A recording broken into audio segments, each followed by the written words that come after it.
There is a certain kind of silence that falls over a first-class cabin when the unthinkable is spoken aloud. It's the silence of dropped jaws, widened eyes, and sudden, suffocating tension. "Sir, I'm going to have to ask you to move back to your actual seat. You are clearly out of place here." The flight attendant's voice was crisp, dripping with a condescension that echoed through the cabin of the Boeing 777. She smirked, fully expecting the casually dressed black man in seat 2A to scramble away in quiet shame. She didn't know she had just insulted the man who signed her paychecks, and karma was about to deliver a brutal, unforgettable landing. The morning sun cast a sharp, golden glare over the tarmac at London Heathrow. Inside the first-class cabin of Sterling Airways Flight 402, bound for New York's JFK, the air was heavily perfumed with the scent of roasted mixed nuts, expensive espresso, and the subtle notes of leather from the newly reupholstered wide recliner seats. Beatrice Harrington stood at the front galley, her posture rigid, her uniform immaculately pressed. She had been a flight attendant for 6 years, but she didn't view her job as mere service. She considered herself the gatekeeper to the sky's most elite sanctuary. Beatrice was currently the lead attendant for this section, and she was gunning for the coveted chief purser promotion. In her mind, the best way to secure that title was to ensure that the first-class cabin maintained an aura of absolute, uncompromised exclusivity. She greeted the boarding passengers with a practiced, dazzling smile. "Welcome back, Mr. Wright," she purred to an older, distinguished-looking gentleman in a bespoke navy suit. Thomas Wright, a frequent flyer and a senior partner at a transatlantic law firm, offered a polite nod as he settled into seat 1F. Beatrice's smile remained fixed as a tech executive in a designer blazer breezed past, followed by a minor television actress hiding behind oversized sunglasses. This was her element. She loved the power proximity to wealth gave her. Then, Brenna Pendleton stepped through the boarding door. Brenna was a tall, broad-shouldered black man in his late 40s. He possessed a quiet, grounded energy, but what immediately caught Beatrice's hypercritical eye was his attire. Brenna wasn't wearing a bespoke suit, nor was he adorned in flashy, logo-heavy designer streetwear that sometimes signaled new money. He wore a simple, charcoal gray cashmere sweater, well-fitted dark denim jeans, and a pair of unbranded brown leather loafers. To the untrained eye, he looked incredibly ordinary, comfortable, understated. To Beatrice, he looked entirely wrong. Her smile faltered, replaced by a tight, practiced line. Brenna paused near the galley to adjust the strap of his worn, leather duffel bag. "Excuse me, sir," Beatrice said, stepping slightly into the aisle to block his path. Her tone was sharp, devoid of the warmth she had just offered Mr. Wright. "Economy boarding is toward the rear. If you follow the aisle all the way down, my colleagues will direct you." Brenna looked up, his expression mild. He didn't seem offended. In fact, a faint, almost imperceptible glimmer of amusement danced in his dark eyes. "I'm in 2A, he said simply, his voice a deep, resonant baritone. Beatrice's perfectly sculpted eyebrows shot up. "2A?" she repeated, the skepticism rolling off her tongue. "Yes," Brenna replied, already stepping past her toward his seat, leaving Beatrice momentarily speechless. She watched him stow his duffel bag in the overhead bin with fluid ease. He didn't look around with the wide-eyed wonder of someone who had never flown first class, nor did he display the arrogant entitlement of someone trying to prove they belonged. He simply sat down, retrieved a thick paperback book from his pocket, and made himself comfortable. Simon Davies, the junior flight attendant working the section with Beatrice, walked up behind her, bearing a tray of pre-flight champagne flutes.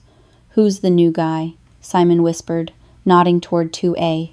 Beatrice scoffed quietly, taking a glass from the tray to deliver to the television actress, probably a non-rev passenger, a buddy pass, or an administrative error, she muttered. "Don't waste the vintage champagne on him, Simon. Offer him water or juice. He won't know the difference." Simon hesitated, looking uncomfortable. "Are you sure, Beatrice? We're supposed to offer the full—" "I know what we are supposed to do, Simon," Beatrice snapped, her voice dropping to an icy hiss. I also know how to curate the environment in my cabin. Just do as I say." As the boarding process wound down, Brenna sat quietly in 2A. He noticed Simon bypass him with the champagne tray, offering it to the empty seat beside him and the passengers across the aisle. Brenna didn't complain. He just opened his book and began to read. He was a man used to being underestimated based on his appearance. And today, he was particularly interested in observing exactly how his staff operated when they thought no one of importance was watching. Because Brenna Pendleton wasn't just a passenger. 2 weeks ago, his private equity firm had finalized the acquisition of a controlling 60% stake in Sterling Airways. He was the new chairman of the board and acting CEO. Today was his first undercover flight, a fact known only to the airline's executive board and the pilot in command. The cabin doors were sealed, and the aircraft was pushed back from the gate. As the heavy Boeing taxied toward the runway, a slight delay was announced by the cockpit. Air traffic control had put them in a holding pattern on the tarmac for 20 minutes. The delay agitated the cabin. Beatrice moved briskly up and down the aisle, offering warm towels and refilling glasses for the passengers she deemed worthy of her attention. Brenna closed his book and pressed the call button above his seat. A soft chime echoed in the quiet cabin. Beatrice was chatting amicably with Thomas Wright in 1F about his upcoming golf tournament in the Hamptons. She heard the chime, glanced over her shoulder at 2A, and visibly sighed, rolling her eyes. She turned back to Thomas. "Excuse me for just a moment, Mr. Wright. Duty calls." She marched over to Brenna's seat. She didn't lean down to his eye level, as was the standard training protocol for premium service. Instead, she stood tall, looking down the bridge of her nose at him. "Yes?" she asked. "Not. How can I help you, sir?" Just a flat, irritated yes. "Could I get a glass of sparkling water, please?" "With a slice of lemon," Brenna asked, his tone unfailingly polite. "The service has been paused as we prepare for takeoff," Beatrice lied smoothly. "I'll see what I can do once we are airborne." "I see your colleague serving drinks right now," Brenna pointed out gently, gesturing toward Simon, who was handing a gin and tonic to a passenger in row 4. Beatrice's jaw tightened. The audacity of this man to question her. "As I said, I will get to it when it is safe to do so." She turned to walk away, but Brenna spoke up again. "Also, miss," he said, holding up a lightweight tailored jacket he had draped over his lap, "could you please hang this in the coat closet?" Beatrice stared at the jacket. It wasn't in a branded garment bag. It was just a simple piece of clothing. Her patience, already wearing incredibly thin due to her preconceived biases, snapped entirely. She decided right then and there that she was done accommodating a man she firmly believed was an interloper. "Sir," Beatrice said, her voice rising in volume. It was no longer a private conversation. It was a performance for the rest of the cabin. "The coat closet is strictly reserved for our first-class passengers." The cabin suddenly grew very quiet. Thomas Wright paused midway through, taking a sip of his coffee. Several heads turned toward row 2. Brenna looked at her, his dark eyes narrowing slightly, though his voice remained calm. "I am a first-class passenger." "I highly doubt that," Beatrice retorted, a cruel smirk playing on her lips. "I've worked this route for years. I know our premium clientele. You snuck up here during the boarding rush, or there has been a massive ticketing error. Either way, I need to see your boarding pass."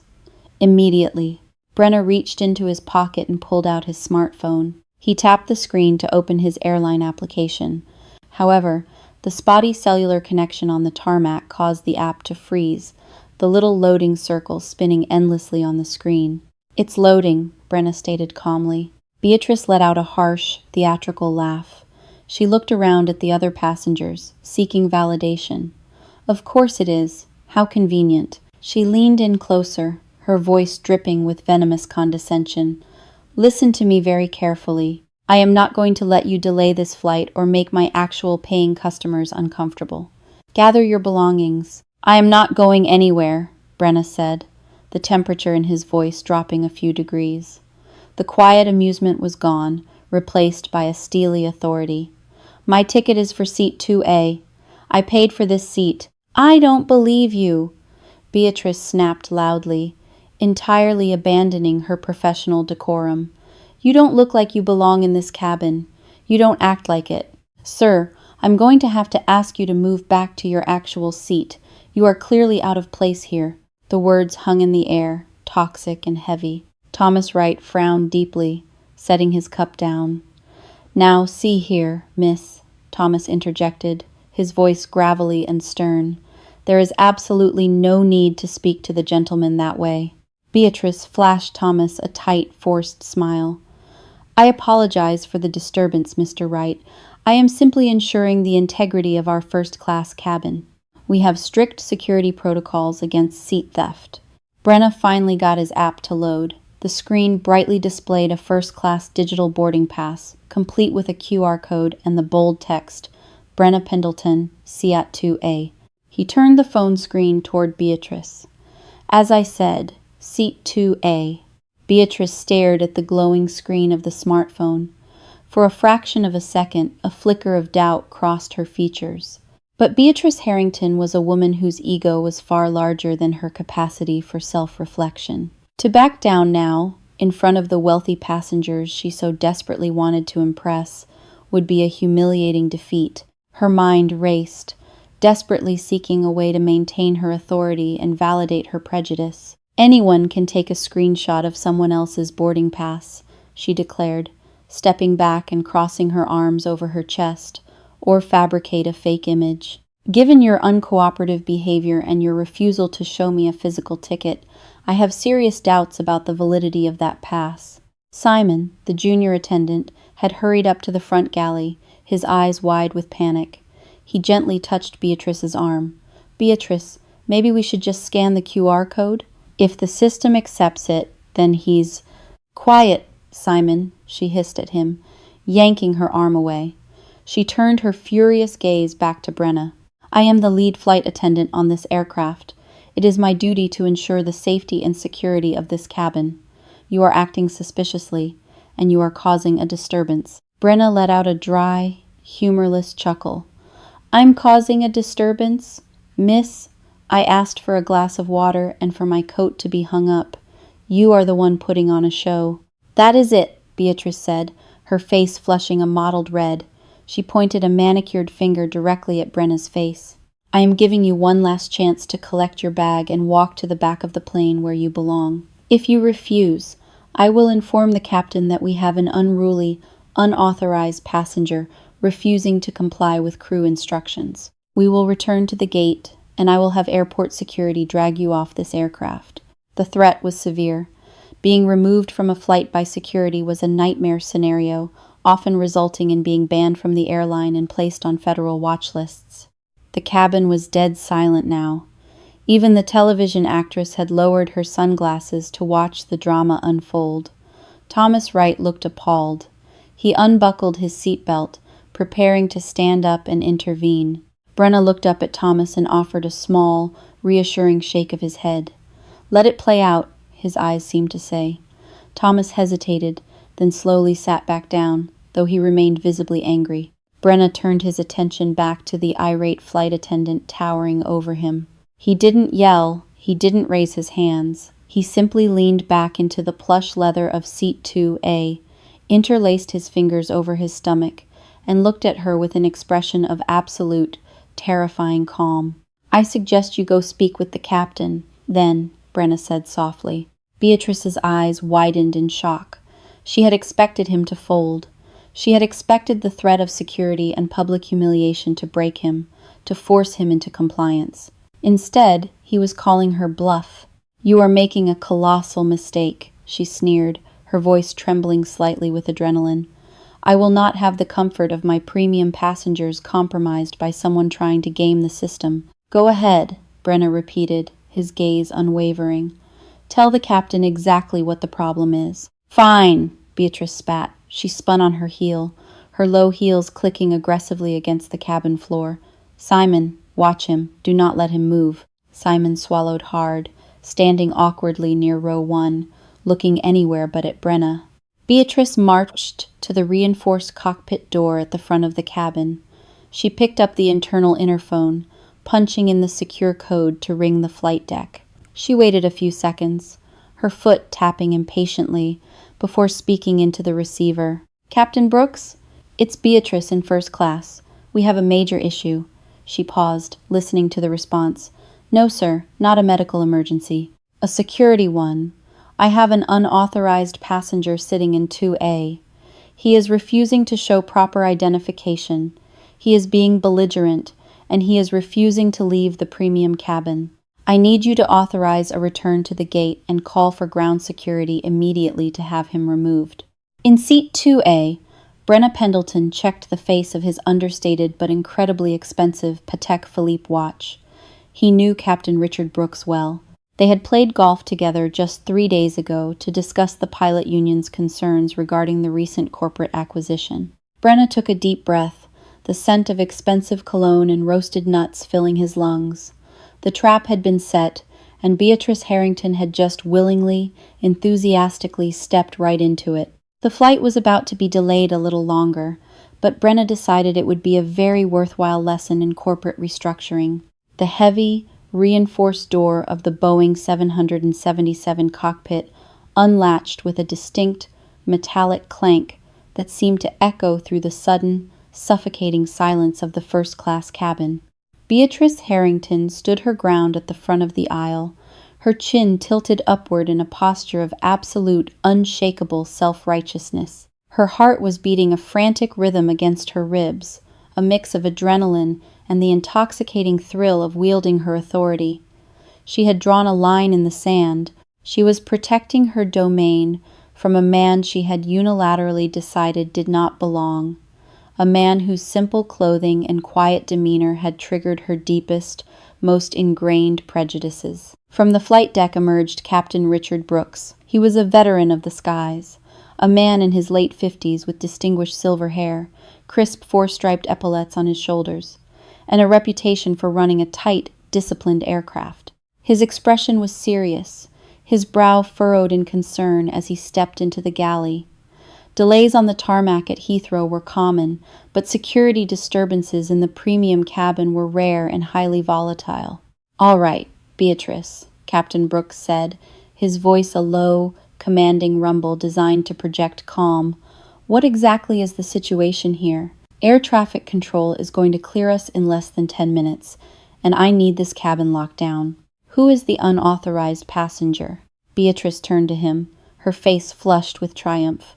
She gestured dramatically down the aisle toward row 2. "It's this man right here in 2A, Captain. He boarded without proper verification. He is refusing to show a physical boarding pass, and he became incredibly belligerent when I asked him to relocate to his assigned seat in the economy section. He is making the other passengers uncomfortable, and I believe he poses a flight risk if we take off with him in this state." She delivered the lie with the smooth, practiced ease of someone who had never been held accountable for their actions.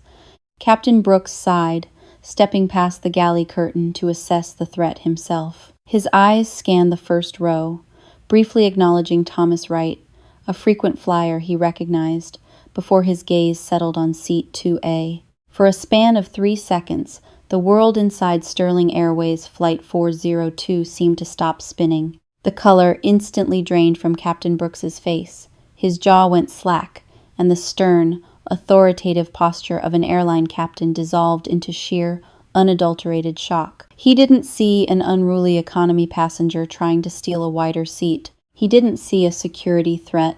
He saw the man he had spent 4 hours with on the sweeping green fairways of the Wentworth Club just 3 days prior. He saw the man whose signature was about to be on every single paycheck issued by the airline. Mr. Pendleton?" Captain Brooks stammered, his voice cracking, losing an octave of its usual depth. Brenna Pendleton remained perfectly still in his wide leather seat. He didn't gloat. He didn't smile. He simply looked up at the captain with a gaze that was cool, analytical, and heavily weighted with expectation. "Good morning, Richard," Brenna said, his baritone voice steady and calm. "It seems we are experiencing a bit of a departure delay." Beatrice frowned, her perfectly arched eyebrows knitting together in profound confusion. The triumphant smirk melted off her face, replaced by a twitch of nervous uncertainty. She looked from the pale, sweating captain back to the black man in the cashmere sweater. "Captain?" she asked, her voice faltering for the first time. You know this passenger?" Captain Brooks slowly turned his head to look at Beatrice. The expression in his eyes wasn't just anger, it was a profound, catastrophic pity. He looked at her like a person who had just watched someone happily skip straight off the edge of a jagged cliff. "Beatrice," Brooks said, his voice barely above a whisper, trembling with a mix of fury and dread. "What have you done?" I was just following security protocols," Beatrice stammered, taking a small step backward as the atmosphere in the cabin shifted violently. "He wouldn't show me his paper ticket, and he just doesn't belong up here." "Doesn't belong?" Brooks repeated, the words tasting like ash in his mouth. He took a deep breath, trying to steady his racing heart, and turned fully to face the rest of the first-class cabin, which was now hanging on to every single word. "Ladies and gentlemen," Captain Brooks announced, his voice projecting clearly, "I want to sincerely apologize for this unprecedented disruption. There has been no security breach." He turned back to Beatrice, his eyes narrowing into cold slits. "Miss Harrington, the man you have just spent the last 10 minutes harassing, threatening, and attempting to forcibly remove from this aircraft is Brenna Pendleton." Beatrice blinked, her mind frantically trying to process the name. It sounded familiar, but in her panicked state, she couldn't place it. I don't understand. Who?" It wasn't the captain who answered her. It was Thomas Wright in seat 1F. The distinguished older gentleman unbuckled his seatbelt and stood up, buttoning his navy suit jacket. He looked at Beatrice with a mixture of disgust and absolute disbelief. "Brenna Pendleton," Thomas stated, his voice resonating with the authority of a senior partner at Skadden, Arps, Slate, Meagher, and Flom, one of the most powerful corporate law firms in the world. He is the founder of the private equity consortium backed by Oaktree Capital Management. If you read anything other than fashion magazines, young lady, you would know that 2 weeks ago, his firm acquired a 60% controlling interest in Sterling Airways. Thomas turned toward Brenna, offering a respectful nod. "It is an honor to fly with you, Mr. Pendleton, and a profound embarrassment to witness how your staff treats its customers." The words hit Beatrice Harrington with the concussive force of a physical blow. The cabin erupted into a chorus of stunned gasps, low whistles, and furious whispers. The television actress in row 4 pulled her sunglasses entirely off her face, staring at Brenna with wide, fascinated eyes. The tech executive in row 3 burst into a sudden, sharp bark of laughter, shaking his head at the sheer, undeniable magnitude of the karma unfolding before him. Beatrice's vision blurred. The pristine, luxurious first-class cabin suddenly felt like a shrinking, airtight box. She looked down at Brenna, the man she had called an interloper, the man she had threatened to have dragged away by airport police. He wasn't just a first-class passenger. He was the absolute zenith of the corporate hierarchy. He was the owner of the plane she was standing on. "You," Beatrice whispered, the word escaping her trembling lips as a pathetic squeak. Her immaculate posture crumbled. Her hands began to shake violently at her sides. "You're the new CEO?" Brenna Pendleton finally uncrossed his fingers. He slowly reached out, picked up his smartphone from the center console, and tapped the screen once, ensuring it was awake. "I am," Brenna replied, his voice devoid of any warmth or forgiveness.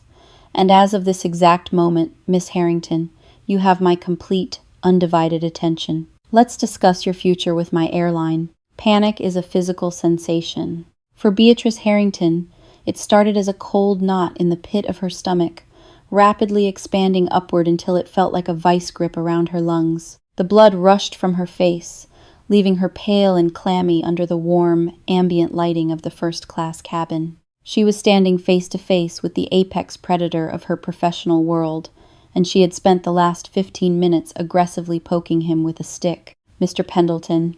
"Sir," Beatrice stammered, her voice pitching into a desperate, high-frequency whine. All of her polished, condescending armor had evaporated.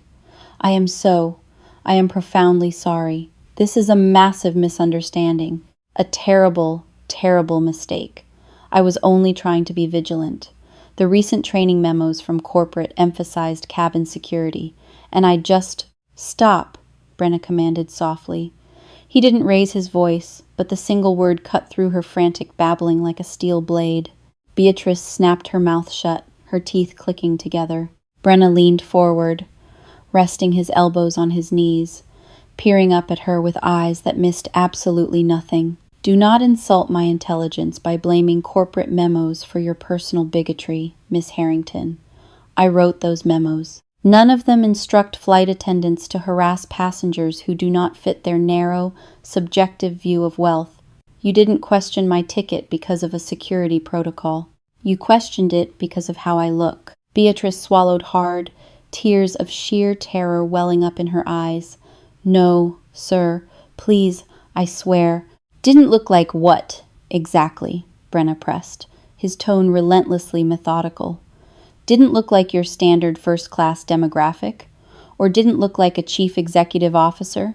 Before Beatrice could attempt another disastrous lie, the tech executive in row 3B, a younger man wearing a designer hoodie, leaned out into the aisle. He held up his latest model smartphone, the camera lens pointed directly at the galley.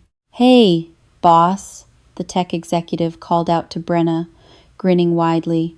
Just so you know, I got the whole interaction on video. The threats, the refusal to look at your digital boarding pass, the whole "you don't belong here" speech, filmed in glorious 4K at 60 frames per second. It's already backed up to my secure cloud server.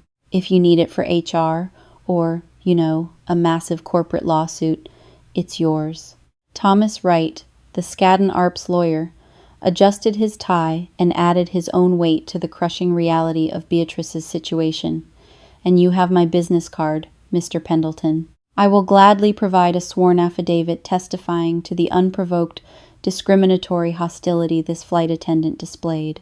It was the most egregious violation of customer service and basic human decency I have witnessed in 40 years of flying. Beatrice felt her knees buckle slightly. She reached out to steady herself against the bulkheads, her manicured nails digging into the high-grade plastic. She was entirely surrounded. There was no spin, no manipulation, no union representative that could save her from this. Brenna shifted his gaze from the shaken flight attendant to Captain Brooks, who stood stiffly in the aisle. His tone turned cold, authoritative. Captain, what is the protocol for a crew member who creates a hostile, discriminatory situation for a passenger? Brooks swallowed. Such conduct is a severe breach. The employee must be removed from service immediately. Brenna nodded. Agreed. He rose, his presence silencing the cabin. Miss Harrington, you are relieved of your duties, effective now. You will not serve another passenger on this flight. Beatrice's composure shattered. Please, Mr. Pendleton, this is my career. Your career is under review, Brenna replied evenly. Upon landing, report to the station manager. You are suspended without pay, pending termination review. A heavy silence settled. Brenna then turned to Simon, who stood frozen, clutching his tray, waiting for his fate. Simon, isn't it? Brenna asked, his tone softening considerably. Yes, sir. Simon Davies, he squeaked. Simon, you are now the lead flight attendant for the first-class cabin on Flight 402, Brenna instructed. I expect impeccable service for these passengers. Yes, sir. Absolutely, Mr. Pendleton. Simon nodded vigorously, color rushing back into his face. Brenna turned back to Captain Brooks. Captain, where is the nearest available seating for an off-duty, suspended employee on a fully booked flight? Brooks glanced at the flight manifest on his tablet. Sir, first class is full. Business class is fully booked. The only available seating is in the very aft of the aircraft. There is a single, non-reclining jump seat next to the rear lavatories, or we have one empty middle seat in row 58, between two passengers traveling with infants. Brenna looked at Beatrice, whose face was buried in her hands, her shoulders shaking with silent sobs. There was no pity in his eyes. She had tried to banish him to the back of the plane based on a toxic prejudice. Now, the universe was enforcing her own ruling, just with the roles violently reversed. The middle seat in row 58 sounds appropriate, Brenna decided. Simon, please escort Miss Harrington to the rear of the aircraft. She is not to return to the front galley for any reason, until all passengers have deplaned in New York. Yes, sir.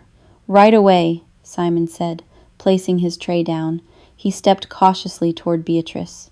Beatrice, come on, we have to go. It was the longest walk of Beatrice Harrington's life. She turned away from the man she had so deeply underestimated. With her head bowed, her face hidden behind a curtain of blonde hair, she began the agonizing march down the aisle. As she passed the first-class seats, she could feel the burning gazes of the wealthy elite she had so desperately tried to impress. Thomas Wright didn't even look at her, simply returning to his coffee. The tech executive gave her a sarcastic little wave. She pushed through the heavy privacy curtain dividing first class from business class, and then another curtain into the densely packed, noisy, chaotic reality of the main economy cabin. The smell of roasted nuts was replaced by the scent of stale air and cramped bodies. She walked past 57 rows of passengers, many of whom stared at the crying flight attendant being escorted by a junior colleague. Finally, she reached row 58. It was the very last row against the rear bulkhead. The seat didn't recline. To her left was a mother trying to soothe a screaming toddler. To her right was a teenager, watching a loud cartoon on an iPad without headphones. Beatrice slid into the cramped middle seat, her knees bumping against the seat back in front of her. She buckled her seatbelt as the engines of the Boeing 777 finally began to roar to life, preparing for takeoff. She was trapped in the very purgatory she had tried to condemn Brenna to, stripped of her power, her dignity, and her future. Back in the first-class cabin, the tension had evaporated, replaced by a hum of excited whispers and a profound sense of justice served. Brenna Pendleton settled back into the plush leather of seat 2A. He picked up his thick paperback book, finding his page. Simon Davies appeared silently at his elbow, holding a silver tray with a crystal glass of sparkling water, complete with a perfectly cut slice of lemon and a wooden hanger for Brenna's jacket. "Your sparkling water, Mr. Pendleton," Simon said politely, his hands steady, "and I'd be happy to hang your coat in the first-class closet for you." Brenna looked up from his book, a genuine, warm smile finally breaking across his face.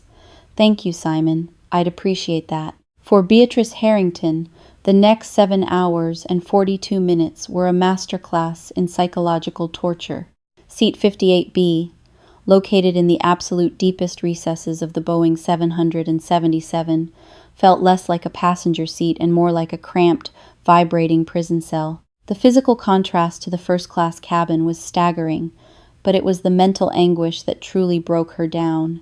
To her left, the toddler screamed with a relentless, piercing intensity that seemed to rattle her very teeth. To her right, the teenager's iPad blasted the chaotic, tinny sounds of a brightly colored animated show. Clatter V.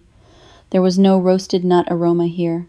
The air was thick with the smell of recycled breath, stale coffee, and the undeniable odor leaking from the high-traffic lavatories situated just 3 feet behind her head. Every time the seatbelt chime pinged through the cabin, Beatrice flinched. She was acutely aware of her uniform. Usually, a flight attendant deadheading or sitting in a passenger seat was a mark of authority, someone to be respected. But the other crew members working the economy section had clearly been briefed by Simon. They walked past her with their beverage carts, their eyes carefully averted, offering her nothing but a tiny plastic cup of lukewarm tap water. They treated her like a ghost, a cautionary tale that had already been written out of the airline's history. She spent the flight staring blankly at the scratched plastic back of seat 57B. Her mind raced through the stages of grief, bouncing violently between denial and profound, crushing despair. She tried to convince herself that maybe Brenna Pendleton would cool off. Maybe he would realize she was just an overzealous employee trying to protect his assets. But every time she recalled the cold, unyielding look in his eyes and the damning 4K video recorded by the tech executive, that shred of hope dissolved into acid in her stomach. As the aircraft began its initial descent over the Atlantic, the thick cloud cover parting to reveal the sprawling concrete expanse of Queens, New York. Beatrice felt a wave of nausea wash over her. The landing gear deployed with a heavy, mechanical thud that echoed through the floorboards. To the other passengers, it was the sound of arrival. To Beatrice, it was the sound of a gavel dropping. Flight 402 touched down on the tarmac at John F. Kennedy International Airport, the reverse thrust roaring as the plane decelerated. When the aircraft finally arrived at the gate in Terminal 4, the standard chaotic rush of passengers standing up and grabbing their bags began. Beatrice remained seated, her hands folded tightly in her lap. The instructions were clear. She was not to move until the plane was entirely empty. From the front of the aircraft, she couldn't see the first-class deplaning process, but she could imagine it. She knew Brenna Pendleton would be escorted off first, undoubtedly treated with the utmost reverence by Simon and Captain Brooks. She sat in the stifling heat of the rear cabin for another 25 minutes as the economy passengers slowly filtered out, dragging their carry-ons down the narrow aisle. When the final passenger had exited, a heavy silence fell over the aircraft. The cleaning crew began boarding, their vacuums humming to life. Simon Davies walked down the long aisle toward row 58. He didn't look nervous anymore. In fact, he stood a little taller, his shoulders squared. The mantle of leadership had been forced upon him, and he had risen to the occasion. "Beatrice," Simon said, his voice flat and professional, devoid of the friendly camaraderie they usually shared. "It's time. You need to report to the station manager's office on the concourse level immediately." She didn't say a word. She unbuckled her seatbelt, her legs stiff and trembling, and grabbed her small carry-on bag from the overhead bin. She walked down the empty aisle, the silence ringing in her ears. Stepping off the jet bridge and into the sterile, brightly lit environment of JFK's Terminal 4 was blinding. The terminal was bustling with thousands of travelers rushing to connections, staring at departure boards, and sipping overpriced coffee. Normally, Beatrice walked through the airport with a sense of immense pride, her rolling suitcase clicking rhythmically behind her, drawing admiring glances. Today, she felt completely exposed, like a criminal being paraded through the public square. She navigated the winding corridors, taking the staff elevator down to the subterranean administrative level. The concrete walls here were windowless and painted a dull, institutional gray. She approached the heavy wooden door marked Meredith Cole, Station Manager, JFK Operations. Beatrice knocked, her knuckles rapping weakly against the wood. "Come in," a sharp, uncompromising voice called out. Beatrice pushed the door open. The office was utilitarian, dominated by a large metal desk and multiple computer monitors displaying flight tracking software. Sitting behind the desk was Meredith Cole, a 20-year veteran of the aviation industry, known for her ruthless efficiency and zero-tolerance policy for drama. Meredith didn't look up from her screen as Beatrice walked in. She simply pointed a pen at the empty chair opposite her desk. "Sit." Beatrice sat, her posture slumping. "Meredith, I can explain." "Save it." Meredith cut her off, finally looking up. Her expression was entirely devoid of sympathy. She reached across her desk and turned a large iPad toward Beatrice. On the screen, paused at the very beginning, was the video taken by the tech executive. It was horrifyingly clear. The audio was crisp. Meredith tapped the screen, and the video played. Beatrice was forced to watch herself, her face twisted in an ugly, condescending sneer, as she told the billionaire owner of the airline that he clearly did not belong in first class. She watched herself threaten him with airport security. She watched her own catastrophic, career-ending arrogance unfold in high definition. Meredith paused the video just as Beatrice issued her final threat to call the captain. "Mr. Pendleton's executive assistant forwarded this to my office while you were somewhere over the Atlantic," Meredith said, her voice dripping with ice, "along with a sworn, written affidavit from Thomas Wright, senior partner at Skadden Arps, detailing your hostile and discriminatory behavior, and a direct mandate from the CEO himself regarding your employment status." "Meredith, please," Beatrice whispered, her voice cracking. It was a lapse in judgment. I was stressed. The boarding process was chaotic. I thought he was trying to steal a seat. I was trying to protect the integrity of the cabin. You were profiling a passenger, Meredith corrected her sharply, slamming her hand down on the desk. You bypassed every single training protocol we have for ticket verification because you made a subjective, prejudiced assumption based on a man's race and his clothing. You didn't protect the cabin, Beatrice. You jeopardized the airline's reputation, and you insulted the man who holds the fate of all our pensions in his hands. Meredith opened a manila folder on her desk and pulled out a stack of documents. As per Mr.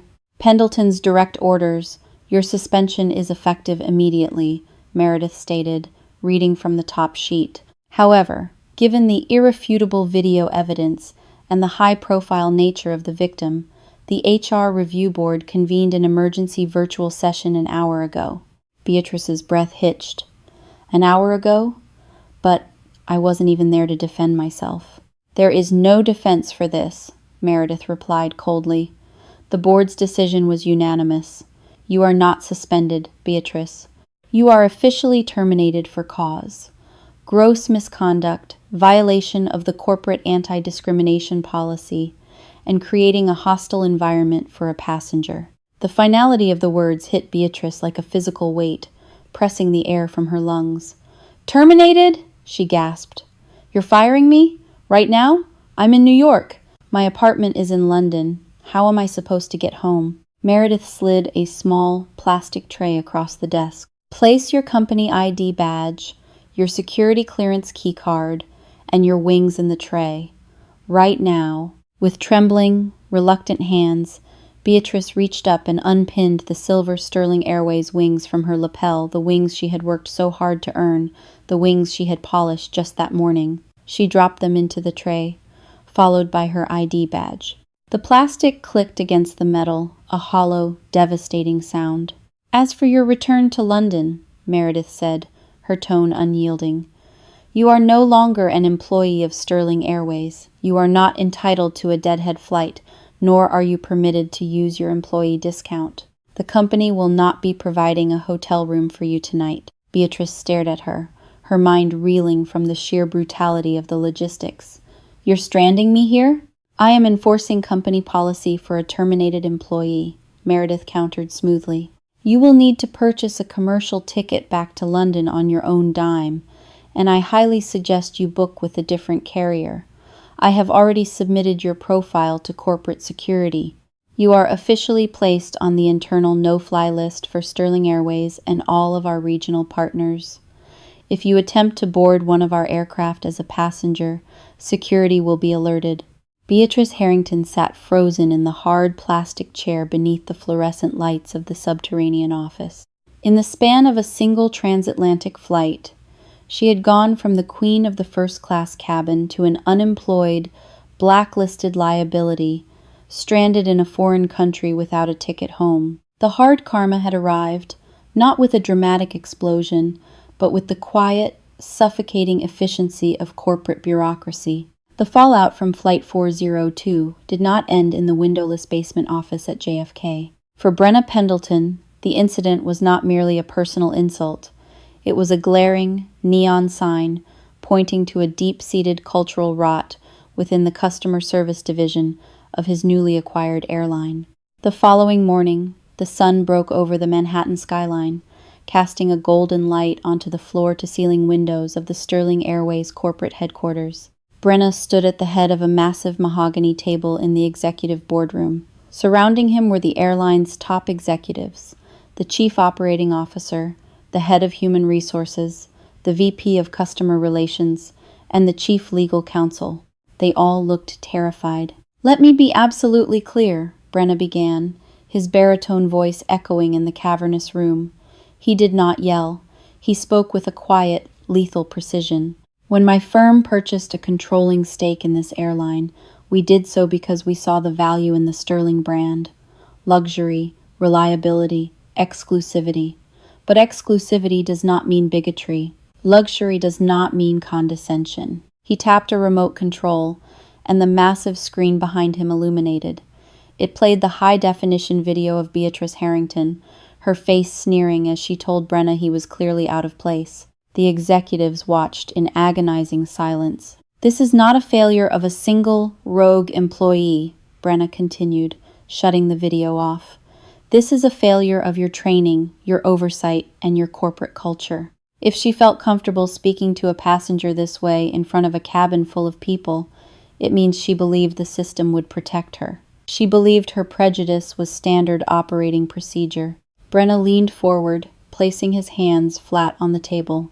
"Effective immediately, we are instituting a complete overhaul of our customer interaction protocols. Every single crew member, from the gate agents to the chief pursers, will undergo mandatory, intensive retraining. We will implement what we will call the Pendleton Protocol. The core tenet is simple. Respect is not conditional on a bespoke suit or a recognizable name. It is mandatory for every person who holds a boarding pass." He turned to the head of HR. "And as for Miss Harrington, terminated for cause, sir, as of yesterday afternoon at JFK," the HR director replied quickly, sweating under his collar. "Her credentials have been revoked, and she is blacklisted from our carriers." "Good," Brenna nodded. "But we are about to have a larger problem on our hands." Brenna's foresight, as always, was impeccable.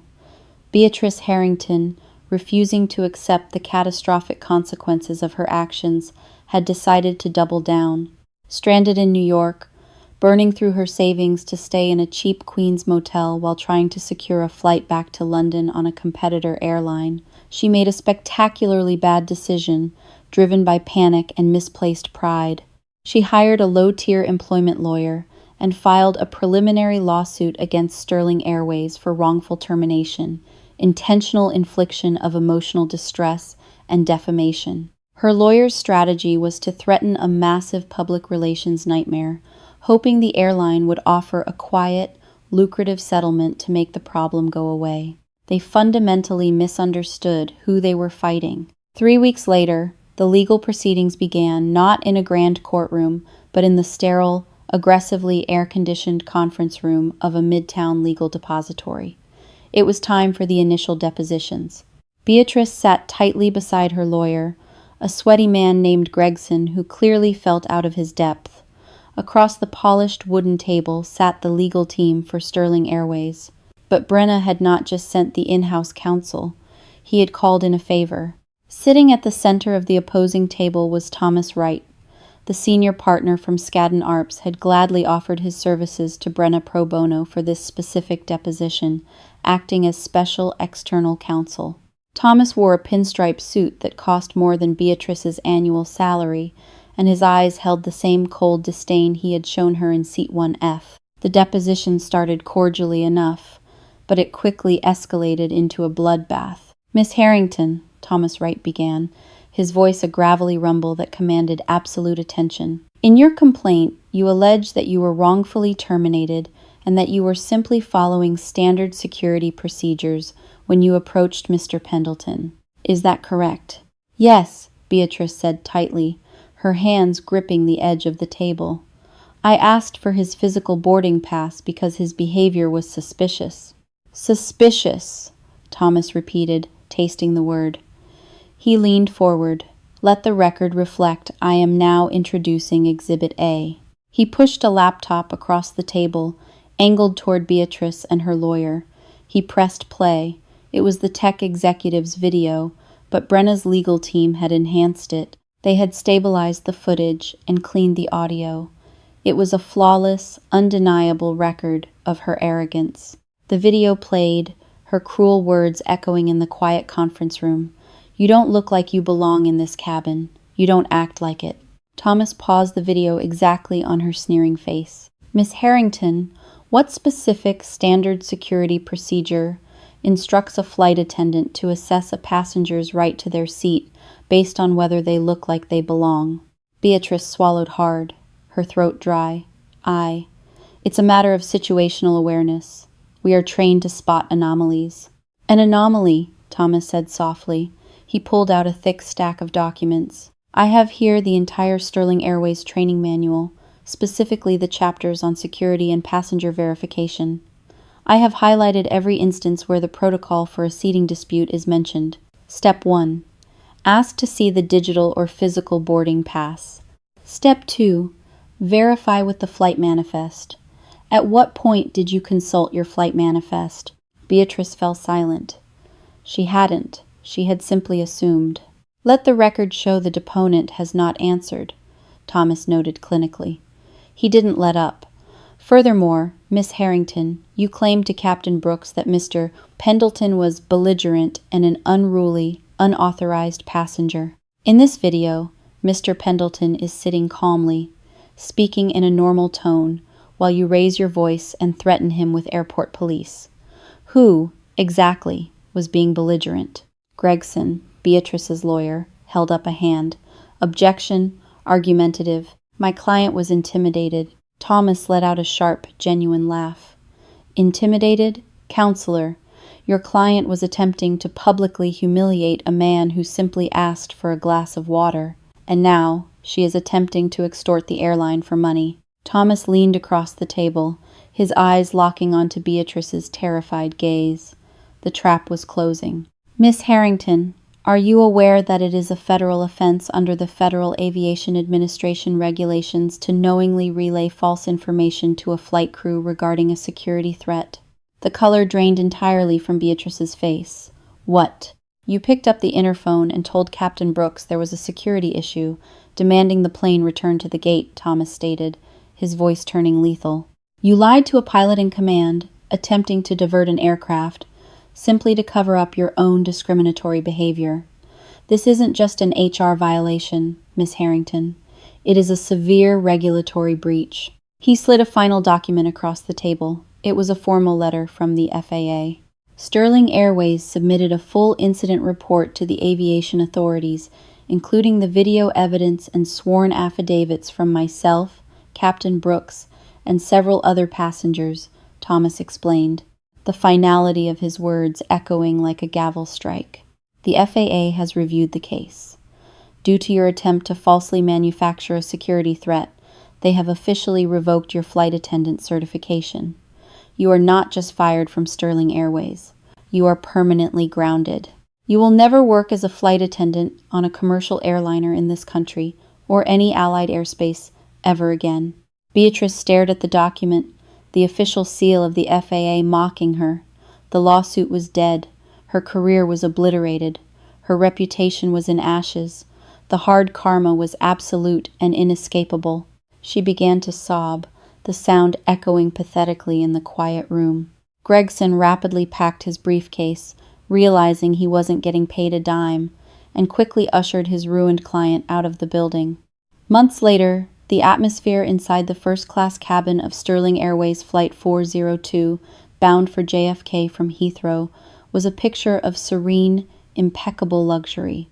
The Pendleton Protocol had been a massive success, shifting the airline's culture from exclusionary snobbery to genuine, inclusive hospitality. Simon Davies, sporting a brand new uniform with the gold stripes of a chief purser on his sleeves, moved gracefully down the aisle. He greeted every passenger with genuine warmth, regardless of whether they were wearing a bespoke suit or a comfortable hoodie. As he approached seat 2A, he offered a bright, respectful smile to the broad-shouldered black man sitting quietly with a paperback book. "Welcome back, Mr. Pendleton," Simon said warmly. "Can I offer you a glass of sparkling water with lemon before takeoff?" Brenna Pendleton looked up, a genuine smile crinkling the corners of his eyes. "That sounds perfect, Simon.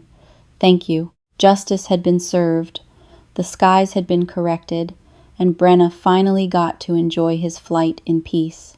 The story of Flight 402 serves as a stark reminder that true power rarely needs to announce itself, and arrogance is often the architect of its own destruction. Beatrice Harrington allowed her superficial biases to override her professionalism, mistakenly believing that worth is dictated by a wardrobe or an aesthetic. By attempting to enforce a hierarchy based on her own prejudice, she triggered a spectacular fall from grace, proving that the universe has a zero-tolerance policy for unwarranted cruelty. Brenna Pendleton's quiet restraint in the face of blatant disrespect highlighted the profound difference between demanding authority and actually possessing it. Ultimately, the hard karma that dismantled Beatrice's career wasn't an act of revenge. It was simply the inevitable consequence of a system correcting itself, leaving behind a clear lesson. Respect is owed to everyone, because you never truly know who is quietly running the world around you.